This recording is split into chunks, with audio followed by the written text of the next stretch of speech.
ప్రజలందరికీ మేలు చేయాలని కూటమి ప్రభుత్వం చేస్తున్నటువంటి అభివృద్ధి కార్యక్రమాలతో సహకరించాలని తాము ఏ ప్రజలైతే ఎన్నుకున్నారో ఆ ప్రజలకు మేలు చేయాలనేటువంటి ఒక ఆలోచనతో ఈరోజు కార్పొరేటర్లు అందరూ కూడా మరి స్టాండింగ్ కమిటీ ముఖ్యంగా డెవలప్మెంట్లో ప్రాముఖ్యత ఉన్నటువంటి స్టాండింగ్ కమిటీని అత్యధిక మెజార్టీతో గెలిపించుకున్నారు.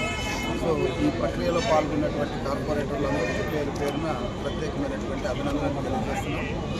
చంద్రబాబు నాయుడు గారి నాయకత్వంలో ఈ కూటమి ప్రభుత్వం చేస్తున్నటువంటి అభివృద్ధి కార్యక్రమాలు మారుమూల గ్రామాలు మేము ముగ్గురు ఎమ్మెల్యేలు కూడా మరి కార్పొరేటర్లతో సహాయంతో అన్ని ప్రాంతాలు కూడా సమమైనటువంటి అభివృద్ధి వైపుకి అభివృద్ధి చేయడానికి అన్ని రకాలుగా చర్యలు తీసుకున్నాం.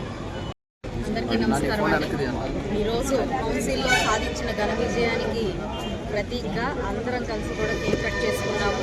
పశ్చిమ నియోజకవర్గ పార్టీ ఆఫీస్లో ఈరోజు పత్తిపాడు నియోజకవర్గ ఎమ్మెల్యే రామాంజనేయులు గారు, అదేవిధంగా ఈస్ట్ ఎమ్మెల్యే నజీర్ గారు ఆధ్వర్యంలో గెలిచిన 6 అభ్యర్థులతో ఇతర కార్పొరేటర్లందరితో ఈరోజు ఈ యొక్క విజయోత్సాహాన్ని మేమందరం కూడా సెలబ్రేట్ చేసుకోవడం జరిగింది. కూటమి ప్రభుత్వం ఏర్పడినప్పటి నుంచి కూడా రాష్ట్రం యావత్తు డెవలప్మెంట్లో ముందుకు వెళ్తూ ఉంది. ఆ నేపథ్యంలో ఈరోజు కార్పొరేషన్ ఎలక్షన్స్ చేసుకుని మన కార్పొరేషన్ పరిధిలో ఉన్న ప్రతి డివిజన్ కూడా అభివృద్ధి పదంలో పరిగెత్తే విధంగా చేయాలి అని ఆకాంక్షించి ఎలక్షన్ ఏర్పాటు చేసుకుని అత్యంత త్వరలోనే ఈ మేయర్ కూడా మేము దాన్ని ఎన్డీఏ కూటమి అభ్యర్థిని ఏర్పాటు చేసుకుని కార్పొరేషన్ లిమిట్స్లో ఉన్న ప్రతి ఒక్క మారుమూల గ్రామాన్ని అభివృద్ధి పదంలో పరిగెత్తిస్తాము అని చెప్పి ఈ సందర్భంగా చెప్తూ గెలిచిన ప్రతి ఒక్క అభ్యర్థికి శుభాకాంక్షలు చెప్తూ